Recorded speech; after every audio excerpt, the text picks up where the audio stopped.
Chapter 5, Catan, Building Empires. Step into an era teeming with the spirit of exploration. After enduring the tumultuous seas and facing the trials of a treacherous journey, your ships have navigated their way to the distant horizons of an unknown land. Gaze upon the sprawling, uncharted territory of Catan. But you are not the only traveler on this quest. Alongside you, other groups of intrepid explorers have also arrived at these unexplored shores, each driven by the same fervor for discovery and conquest. Thus unfolds a gripping saga of competition and camaraderie as you struggle to establish your dominion and forge a legacy upon this wild and untamed island. Welcome And welcome to Board Game Doctrine, bringing theology to the table. literally. Brad, we're here Adrian. and discussing the game that started it all for us. Yep. This was as we mentioned in our prologue episode, the first game kind of that got us into board games. Both of us. Playing and with our friends. So taught to us by the same person. Yeah. At separate times, I think. I think at separate times, maybe the same. I It's don't been know. too long. We're getting old. Yeah, that's been a while. But talking today about Settlers of Catan. I think you mean Catan. Or Catan, however you want to say it. You know, I was kind of looking up how to actually pronounce it, and there is not one good general consensus. Some people say Catan, some people say it's supposed to be Catan. I even watched the designer who made the game, Klaus Teuber, how he said it, and he did say Catan, but he speaks German. So even online, people were like, well, that's just his German accent. It's still supposed to be Catan. So, you know, however it comes out, you guys know what we mean. Yeah, I'll no one probably can agree. Catan. I might switch back and forth between the episode. I don't know. It just depends. But, yeah, that's what we're talking about today. And actually, it was Settlers of Catan back in 1995 when it came out. But they've actually just changed it to be Catan. Just Catan. Just flat Catan, We have the yeah. box right here. It's just Catan. So that's what we're talking about today. They probably call it Catan because at this point in time, there's so many expansions and different types of games like this. There's a space one and all this different things. There's a card game, a dice game of it. So I think they just kind of branded all of it as Catan. It's ridiculous. Yeah. But hey, you know, before we actually get started talking about it, I wanted to mention something. After this episode, it marks the halfway point of Season 1. This was episode number 5. We're going to be halfway done with Season 1. Got 5 more episodes for you this season. So we hope you're enjoying them so far. We hope you're liking getting on YouTube every couple weeks and seeing our goofy faces pop up. Yeah. But yeah, speaking of YouTube, if you haven't seen us on there, go over there and give us a subscribe. Hit the bell whenever we post. You can get notified that our post is live. Check us out on Facebook. We try to obviously we show the video, or not the video, but I link it to the YouTube, and then we have like a few shorts that pertains to the video throughout the week. So find us there on Facebook, and just connect with us, and yeah. So let's get into this, Brad. Settlers of Catan, main thematic concept. So kind of mentioned it there in the little opening story, but you're sort of explorers getting to the island of Catan, right? Yep. Exploring a new land. That's right, a new land. So exploration and colonization of this new land. Part of the game is just building settlements and things like that. So yeah, that's the main thematic concept. The main mechanical concept is resource management. That's definitely probably like the biggest thing. And trading, which is somewhat unique, I guess. Yeah. You trade with other players in it. We'll get into all that. And dice play a big part of that too. Dice is a big part of it, yeah. So that's how you gain your resources. So resource management, trading, dice play, yeah. So, but first, before we discuss actually how to play and kind of our review of the game, let's talk about some connections with our faith. What are some themes that we can see in Catan that we can apply to our lives that we see in our faith. So, few of them here: cooperation, because you're like trading with people, you have to be cooperative with people. Stewardship of resources is like a big one because you can squander them, and then you're not going to be able. You're going to have a hard time. Yeah, you gotta say that. You got to steward those resources, the sheep. You got to steward those sheep. A couple of negative ones is greed. Like Brad said, you can hoard it all and squander it and not use it properly. And idolatry of material wealth, which I would almost say is just greed amped up to the point of idolatry, which I feel like most sins are just a form of idolatry in some way or another. But definitely idolatry of material wealth is greed amped up to the max. So let's talk about some biblical references for these aspects here, okay? First one I mentioned was cooperation. So Ecclesiastes 4, 9 through 12 says, 2 are better than one because they have a good return for their labor. If either of them falls down, one can help the other up, but pity anyone who falls and has no one to help them up. Also, if 2 lie down together, they will keep warm, but how can one keep warm alone? Though one may be overpowered, 2 can defend themselves. A cord of 3 strands is not quickly broken. You know, we've read this verse before in a previous episode, and it was probably about a similar sort of thing, cooperation and helping each other. But in how it pertains to Catan specifically is, it specifically mentions if one falls down, the other can help up. If 2 lie down together, they will keep warm. So it really mentions working together. And even though you're not working together in Catan, like you're obviously playing against other players, having that trade aspect, you definitely got to work together. Yeah, it's competitive, but there are going to come points in the game where you really need sheep, and this other player really needs wood. Yes, your opponent is going to get a boost if you give them that wood, but you don't really need the sheep, or need that wood. So yeah, the trade it's a win-win. Yeah, so you can play the game like that, where you're very cooperative with other players, or they need wood and I have like 5 and don't. You could be a jerk. Yeah, like I'm not trading with you. You're about to build your last thing. I'm not giving you the wood to do it. I think that happened last time we played. Guaranteed. Someone was about to win and they were like, I need the wood. Yeah. Oh, nope, they're going to win. Shun them. I'm not giving you that. So, but yeah, the point being is cooperation's a good thing. 2 people are good together. They can help each other, keep warm. Defend themselves, right? And then Romans 12, 4 and 5 says, for just as each of us has one body with many members, and these members do not all have the same function, so in Christ we, though many, form one body, and each member belongs to all the others. So in a similar way, with the church, with the body of Christ, we are to be... there are some things that we don't do, there are some things we do, but we all should be one member. So it's not like competitive like Catan would be, but there are times in the body of Christ where like, I can't do this. I don't have the wood to do this. Can you give me that wood and I can give you that sheep, right? To use it like metaphorically. Yeah. So even though real life, like the body's not competitive like that, like Adrian said, you've got different skills than me. Yeah. And if we've got one goal set in front of us and one of those tasks involves your skills, then I'm going to need your help. Yeah. And then vice versa. I may be able to do something for you. Right.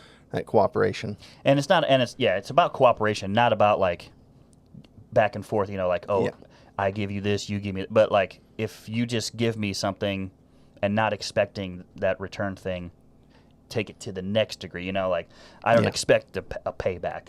Right? Yeah. Or whatever. Yeah. In Catan, you're competing for this new land that you found, where, if you were to look at it like real life, it would probably be better if everybody just had worked together in this new land. Yeah, right. Definitely. Okay, so cooperation's important. We can teach it with Catan. Let's talk about stewardship of resources. Luke 16, 10, 11, this is a good one. Whoever can be trusted with very little can also be trusted with much, and whoever is dishonest with very little will also be dishonest with much. So if you have not been trustworthy in handling worldly wealth, who will trust you with true riches? We can apply that to Catan. If you're faithful with the little amount of resources you have, then you're probably going to be faithful with the big amount of resources you have, or at least you should be, I suppose. Yeah, because in the game, you've got cheap things that you can build, like roads, which only take a wood and a brick, 2 resources. And then it just ramps up from there. If you want to build a new settlement, there's 4 resources. If you want to build a city, that's 5. Yep.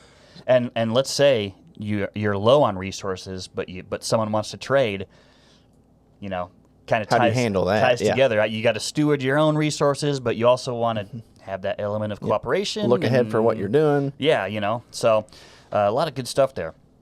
And in the same way in the real world, when we're given a little and we're faithful with it, God can bless us with more, and we know that we can be faithful with more, right? 1 Corinthians 4:2 says, "Now it is required that those who have been given a trust must prove faithful." So when we're given something, we should be faithful with it. Yeah. Whether it be little or small. All right. Next aspect here is greed. Luke 12:15. Then he said to them, "Watch out, be on your guard against all kinds of greed. Life does not consist in an abundance of possessions."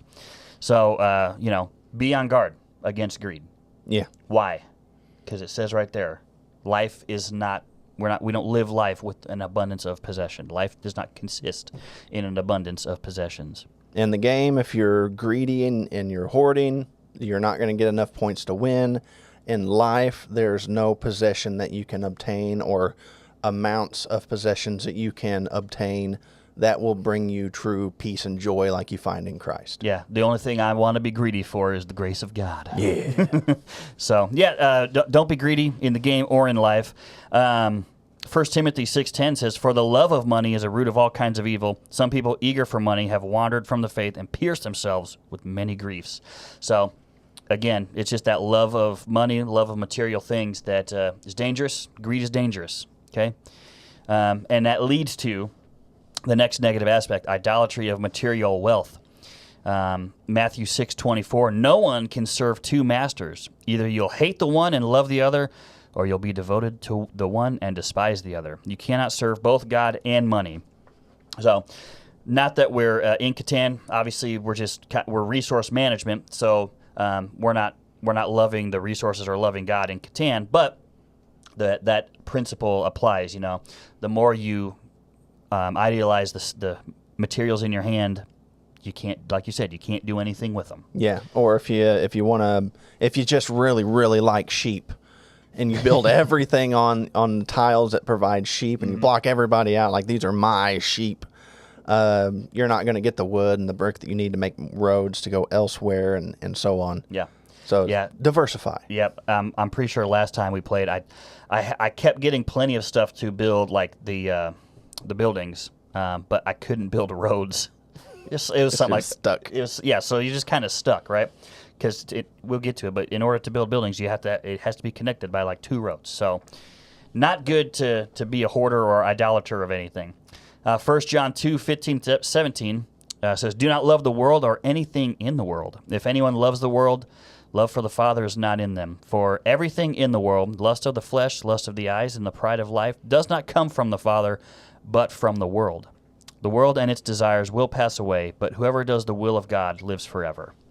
So taking that love of money and worldly things, taking it to the next step and saying, if you do that, you don't have the love of God, and if you do the opposite of that, if you do the will of God, you live forever. So we definitely want to be careful with idealizing material wealth, and we can teach that in Catan by saying, hey, you should be generous with the things you have. You should be cooperative with your fellow players trading, and you shouldn't try to, like you said, hoard all this one thing. So Yep.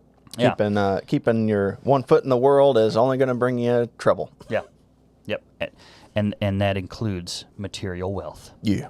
So, all right, those are our biblical references for our aspects that tie into our faith. So let's just talk about the game a little bit, how we play it, how we like it.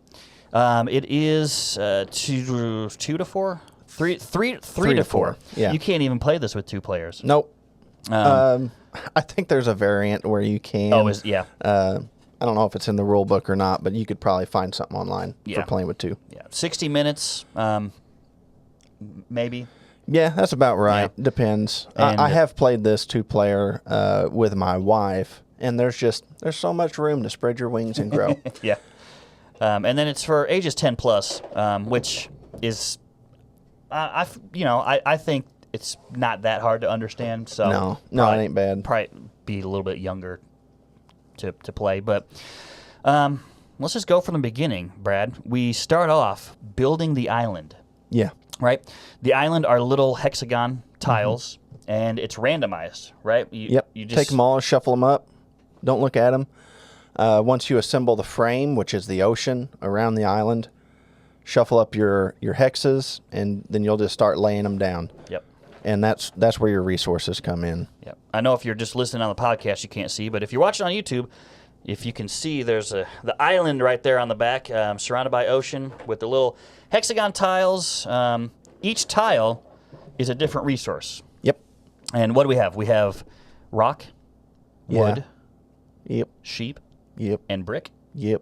Just 4 resources. And Wheat. Did you say there, wheat? there is wheat. Yep. Yep. So there's 5 resources. Yep. 5 resources. And all the hexagons are built on those resources except for one. Yeah, there's one. That's the one that is the horde preventer. Yeah, the horde preventer. There's one tile that is just desert, and then that is where you place a pawn called the robber. Yep. And before we get to that, once you've randomized your tiles and placed them, you also have a fistful of tokens that have numbers on them. Yeah, that's right. And you shuffle those up, and each tile will get a token other than the desert. Yeah, so the tokens sit on the tiles, and what they do is they denote, when you roll the dice, what number. So the tokens range from 2, because that's the lowest you can get on dice, Yep, all the way 12. up to 12, because that's the highest you can get. So when you set your tokens down, when you roll the dice, whatever number you get, that's the resource you get for... Yeah. And if it's your turn and you roll a 6 and you don't have anything on any 6 tiles, but your opponents do, they still gain resources. Yeah. So when you roll, everyone gains resources, no matter whose turn it is. Yep. Right. And then the robber, is that when you roll a 7? Yep. Anytime correct? you roll a 7, it affects everybody. Mm-hmm. You roll a 7, and then anyone who has more than 7 cards in their hand has to discard half of their hand. So if you're hoarding resources and that 7 hits, that hurts. Yeah, especially if you're trying to build like the more end game type of stuff. Yeah, like the cities, they take they take 2 stone and 3 wheat. So you're already pushing the limit with that if you're ready to build it. But I've had to discard 5, 6 cards from my hand, and it feels like, oh, I don't know if I'll ever come back from this. Yep. There's a number of things you can do on your turn. You roll the dice, have to roll the dice. Resources are gathered. And then if it's your turn, you can spend your resources on building roads, building settlements, turning your settlements into cities, or even buying what are called development cards. Is that what that's called? I think so.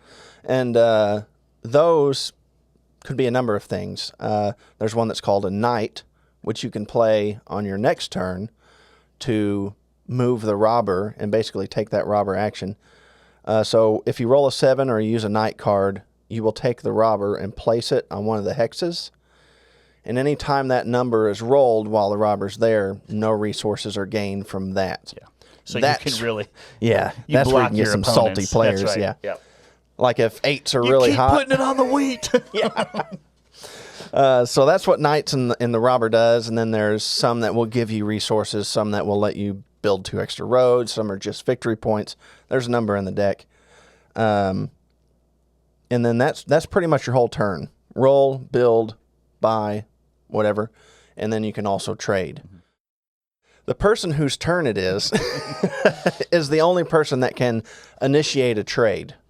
So they can, go to any player and say, hey, I'm looking for this. Do you have it? So on. Your opponents cannot trade while it's your turn. Yeah. And then it just works its way around the table. Yep. And you gain points from each settlement is worth 1 point. Each city is worth 2. If you have the longest unbroken road, okay, then you get a tile that says longest road. It's worth 2 points. Mm-hmm. If you have the most knights from that development deck, then you get one that says largest army. That's worth 2. Yep. And first person to 10 wins. Yep. As soon as you hit it, pow, yep, winner. It's pretty simple, but there's kind of a lot to it, but it's pretty simple to understand once you know how.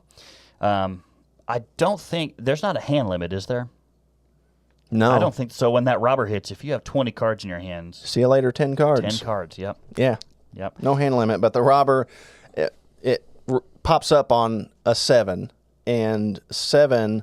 If you're looking at probabilities of how often a 7 will be rolled when you're rolling 2 dice, it's pretty high. It's the 7 highest. Is the highest. Yeah. Yep. It's the highest. So you can hold on to your cards, but I don't recommend it. Yeah. Yeah. And I mean, you'd want to build to get the points anyway. Mm-hmm. So, and the more you build, the more resources you're spreading out, and you can gain more. If you spread out, you can actually block people from going a certain way and all that good stuff. You can block them from building on a. If they want all that wheat, you can block them from building on that wheat, so you get the wheat instead of them, and then you can be like, I have wheat. Do you want to trade? So, or they've almost got the longest road, block them off. Yep. Not anymore. You can't build anywhere, and that's where some of that competitiveness can come about. I've seen some people get a little salty. Oh, definitely salty. Yeah. Definitely salty. But this game, it's a great mixture of strategy. We talked about, I think during the Dice Throne episode, the strategy and the randomness. Yeah. This game is like a perfect mixture of that strategy of, I want to block this person so I can get the wheat, then I can trade with everyone, and randomness because you're rolling dice. And there's been games where I really needed a certain resource and the dice would just not roll whatever I was on, Yeah, I've played 2 consecutive games once. This wasn't that long ago. And it was my nephew, my brother-in-law, and my wife and I. And the first game that we played, 8s were hot. If you were on an 8, you were just flooded with resources. So the next game that we played, naturally, I put all my stuff on 8s. Yeah. And didn't hit. Didn't roll a single 8 that game. Not what it felt like. Well, yeah, that's what it felt like because it was something ridiculous. Like 9s were popping up all the time or 10s. It was a weird number, but go figure. But that's dice. Yeah. And I'm okay with that. Yeah. He's a strategy guy. Right. But it's like a perfect mixture. Because the randomness doesn't necessarily bother me as much in this game because it's random, but there's enough strategy involved I can make the randomness kind of work in my favor. Mm-hmm. And there's usually enough players between your turns rolling that there's a good chance you'll get something eventually. Yeah. So, good mixture. So that's how you play the game. I don't think we left anything out. It's not super difficult to learn. I mean, this game was made in 1995. I would consider it probably a modern classic. Yeah, I'd say so. Like in 50 years, it's going to be just like Monopoly is today, right? It's almost to that point now. I mean, it kind of with all the different iterations of Monopoly, even as there is for Catan. Yes, true. But family friendliness. Let's move on to that. It's very family friendly as far as the theme goes. Probably the worst part would be when you get those salty moments. If you have a kid or something that's more prone to like anger and getting mad when you take things from them, then you probably would want to watch that. Hopefully, though, you're teaching them. How not to be like that. Yeah, and that's things a good happen. teaching moment. And we've even played games where people will roll a 7. It may be early in the game or maybe somebody's really struggling. And we'll just move the robber to an empty hex that doesn't affect anybody. Yeah, to be nice. And, give them that chance to get back on their feet. It's at the beginning of the game. We'll just, So thematically, it's fairly family friendly. Now there is like 1,000 expansions for this, and even like different games that don't play the exact same. So, and honestly, I don't know which ones I've played, but none of them have like thematically a bad family friendliness. Not that I've seen. Now as far as like gameplay, I mentioned it's 10 plus. Probably I could probably see someone a little bit younger playing it, especially if they've played games in the past and understand how games work. But there are some of the expansions and like the Starfarers one that's it seems pretty confusing. So some of those other ones might be a little less not because of theme, but just because of mechanics, less family friendly. Be a little more heavy. Yeah. I enjoy Catan and think it's a good one to play with your family. I think like I mentioned, it's like a modern classic that everyone should pretty much own and play with. So, and it's not something we bust out often. Yeah, I mean, I'll be honest. We used to play it a lot when we first learned it. Like we said at the beginning, we learned it. That's what got our love of board games going. And I played it a lot back then, but it had been probably years since I had played it until we started sort of researching it for this episode. Yep. And then we played it a few times, got the juices flowing again and remembering how to do it. So it's always something you can come back to. And something I was going to mention, the replayability, even though it plays the same every time, you're always rolling dice, you're always trying to build things. The hexagons are in different places every game, and the little numbers are in different places. So you're never, like, the odds of you playing with the same exact map ever is ridiculous. Like, you would never play with the same map. No. Yeah. So as far as replayability, there's always going to be something different, I would say, even though the gameplay is the same. Let's talk about some of these faith integrations and things that we can teach while we're playing this with our kids or with our friends. So, starting with the first aspect of cooperation, a few questions you guys can ask, and as we go through this, we'd love if you guys comment and if you have any additional questions that you would ask or maybe if we miss something. Yeah, answer the questions that we ask.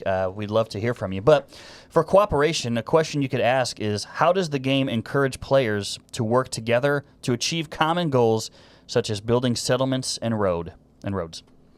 So that's the game, obviously, with the trading aspect, does encourage players working together to build settlements and roads. Yeah. It's just unfortunate that it's your road and not at the start of the each other's game. Roads. Something I didn't say is each player gets to set out 2 settlements onto the map, and that's what you're limited to. Any hexagon that your settlement is touching, if that number is rolled, you gain it. Yep. But it's not a lot. So, especially in the early game, it's nice to be able to work with each other to build out. Because, you might, you set your settlement. You're starting off, you probably want like brick and wood, because that's how you build roads. So you probably are setting your settlements on brick and wood, but no sheep. So having someone who's getting sheep and you can sort of do that trading is a good thing early game until you start building and then you start collecting your own resources. Another question you could ask is, what biblical principles can we learn about the importance of teamwork and cooperation from playing Catan? So what biblical principles can we learn about the importance of teamwork? I'm reminded about the scripture of the many members. Yeah. As a body, we're made up of many members, body of Christ, but we're all part of the same body, his body. Yeah. And we're all different. We all have different abilities, but we're all important and useful. Yeah. And stressing that importance, you could do that in Catan. You can stress the importance of that trading and cooperation, especially early game, like you mentioned. Yep. How can we apply the concept of working together for the greater good to our relationships with family, friends, and broader community? So, again, you can teach these things, but to ask the question, how can you apply it? That's different for everyone. If you guys are playing as a family, you could say, how can we apply this with each other? And you guys would have a different answer than me and Brad would. Yeah. How can you apply it with the friends that we have? How can we apply these concepts of working together at church? With our church family. So a lot of good conversation you could have about cooperation. Yeah, and you could even bring up simple things like encouragement. If you give somebody a word of encouragement, that's going to make them feel better about themselves, maybe spur them on to continue in what they're doing, whatever it is. Yep. All right, stewardship of resources. A couple questions for it. In Settlers of Catan, why is it important for players to manage their resources wisely and use them efficiently? So we definitely talked about that, because when you hoard things, you lose them with the robber. You can't, if you're not building, you're not getting points, things like that. So definitely important to manage their resources. What biblical teachings emphasize the importance of being good stewards of the resources and blessings God has given us? This one, I always go back to like creation. I feel like I mention creation so often, but it's such an awesome thing, and God gave us dominion over the earth and told us to take care of it, told us to work it. So just that right there emphasizes the importance of being good stewards. We mentioned stewardship in the Wingspan episode as well. Yeah.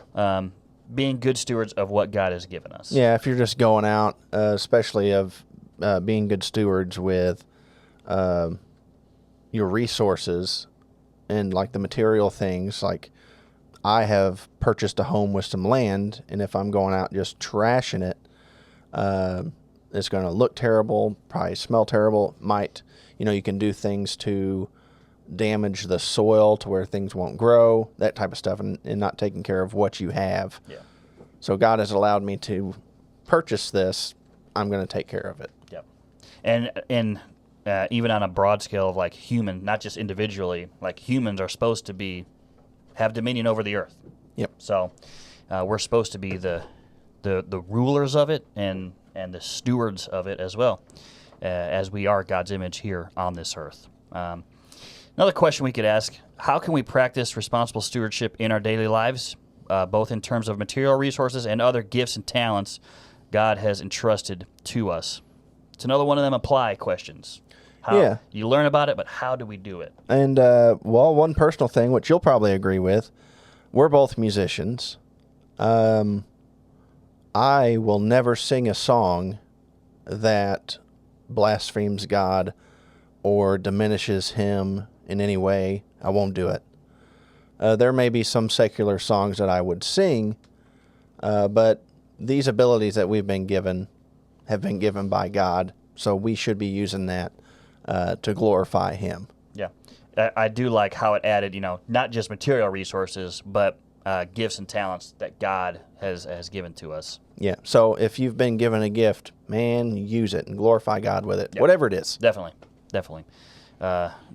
Don't do the next thing and be greedy with it. Greed's the next thing. Don't be greedy with it. So, questions about greed. How does the pursuit of resources and expansion in Settlers of Catan sometimes lead to feelings of greed or envy among players?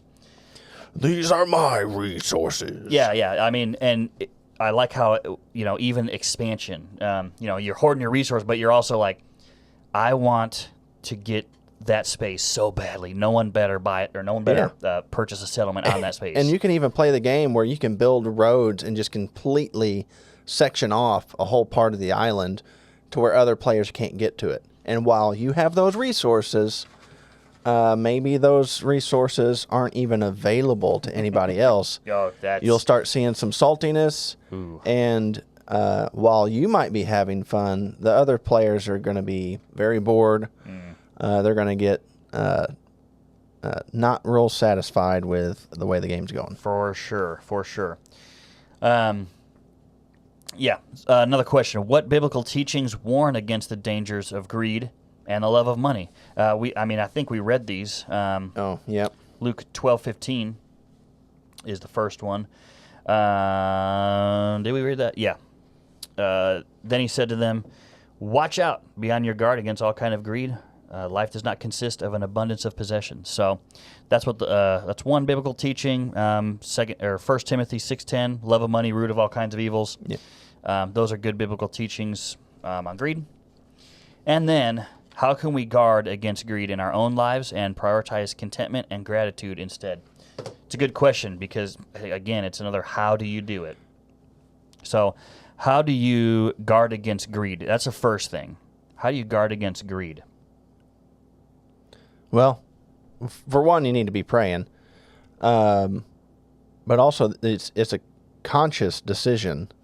I would agree with that. Yeah. And especially if you've got kids, you need to be exercising, being an example and giving freely and with your time or money if you're able. If you're not, that's fine. But especially time, and be that example to them and show them that material things are temporary. They break, they age, just like our bodies now. We get older, things start not working like they're supposed to. That is the crux of material things. They break, they will fail you. Yep. Our bodies will fail us. Rust and moth destroys. Yeah. Yep. So help them to understand that you can have all this stuff, but it's going to go away in the end anyhow. Yep. And so we need to be focusing on the eternal. Yeah. Store up for yourselves treasures in heaven, right? Mm-hmm. The second part of that question is prioritizing contentment and gratitude instead of greed. Yeah. Again, that's another conscious thing that we have to do. And the key word, prioritizing, I think. Prioritizing. Because when we can say, this is more, contentment and gratitude is more important than the greed that I'm having. Yeah. That's how we can prioritize that. So in your alone time with God, consider all of the blessings that God has given you, and they may not be great things, they may be small things, but they're blessings nonetheless. And I know I can in my life, and I'm sure you can in yours. If you've been a believer for any amount of time, you can look back and see where God has intervened for you in so many different ways, or opened up doors for you.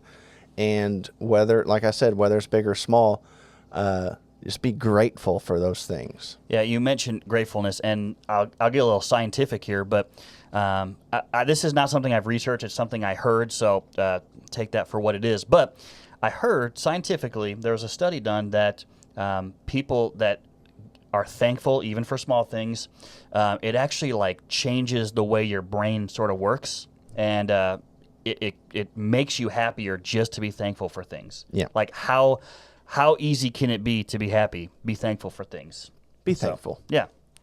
All right. Last one here, idolatry of material wealth. In what ways might players prioritize acquiring resources and building settlements in Settlers of Catan over other values or responsibilities? I think we hit that a little bit. We have hit that quite a bit. And again, with the word prioritize, if you prioritize acquiring resources, then you're going to push other things away, like building settlements. Or if you are prioritizing building settlements or building roads, you're going to push away other things. Mm-hmm. Or people. Or people, yes, other things or people. What does the Bible say about the dangers of idealizing material possessions and wealth? We read them. We read already Matthew 6:24. No one can serve two masters. We read 1 John 2:15. Do not love the world or anything in the world. It's not from the Father. So the Bible does say things about it. And then the application. How can we keep our focus on serving God and others rather than pursuing worldly wealth and success? So how do we keep that focus on serving God? I think, again, it's just a conscious thing. Like you have to know these things and then consciously do them. Yeah. Consciously make yourself do them. Keep in mind, though, that you're going to mess up. That's okay, because God does not hate you, and He doesn't love you less when you mess up. He can't love you anymore. He loves you to the max. So let Him help pick you up, dust you off, and then get back on it. Keep on trucking. Yeah. Yep. Those are some questions you can ask as you're playing Catan with your friends and family to help teach. Brad, this game, it's a good game. It's a solid game. I always say it's a good game. Yeah. I mean, every episode we're doing, I'm like, it's a good game. When are we going to cover the games that we don't like? Yeah, we should do an episode of a game we don't like. I hate this. Yeah, I'm never a huge fan of Monopoly, so we should, we'll do that sometime, and yeah, at the end I'll be like, this is a not all right game, I guess. So, but we would encourage you guys to pick it up. one thing I did want to mention is I know it's 3 to 4 players, but there's a 5 to 6 player expansion. Makes it a little easier to play with people. Yeah, and I have played that. Yeah. And it'll make the game go a little longer just because you got more people playing and more people, especially if they're really thinking on it and taking a while on their turns. But it's good. Yeah, it expands the board out. There's a couple other little extra things that go with it. But yeah, I'd recommend it for sure. Let us know what you guys think of Settlers of Catan, and we want to hear from you. Share some stories if you have some about being salty. Yeah, because I'm sure you have. I'm sure you have. If you've played this game, I'm sure you've been salty. But next episode, Brad, I think we're gonna get a little supernatural. What? Yeah. I think we're getting a little like witchy. the TV show. Yeah, like the TV show. We're going to be talking about a game called Salem 1692. Game about witchcraft. Oh yeah. And we're going to get deep into witchcraft. Real deep. Not like doing it, but no, we're not going to show you how to do anything. So come back in a few weeks. Join us for Salem. It's a cool card game. But yeah, come back and join us. We look forward to chatting with you, and we'll see you next time.